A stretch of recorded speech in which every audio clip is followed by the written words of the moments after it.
In Leviticus 19 and 27, Yahweh ordered Moses to tell the children of Israel, "You shall not round off the hair of your temples or mar the edges of your beard." The reason for these scriptures is unknown.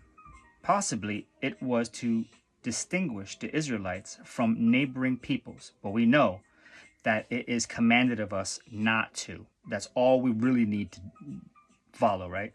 Thus, shaving the head and beard was not ordinarily permitted.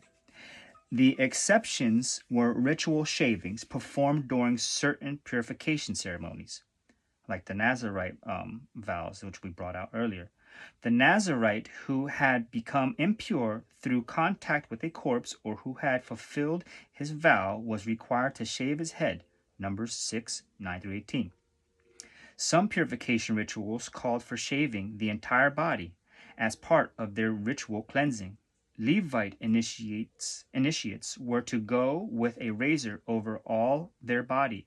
Similarly, one of the rites of purification for persons cured of leprosy, the traditional Bible translates for several skin diseases, entailed shaving all the hair of the body before the leper re-entered society.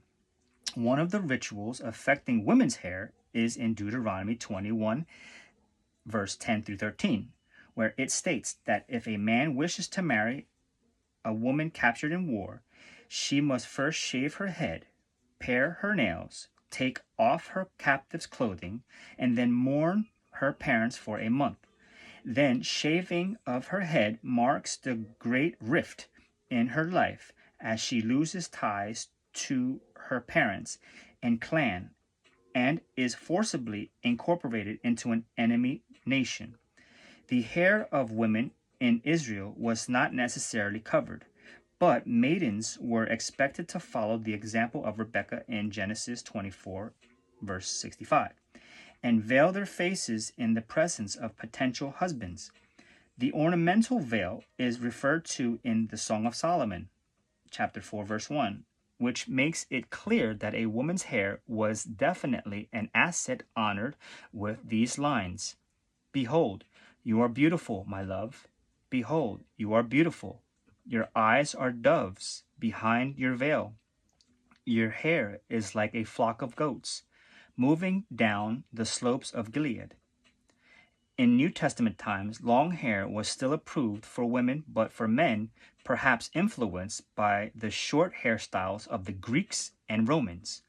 Long hair was no longer the ideal.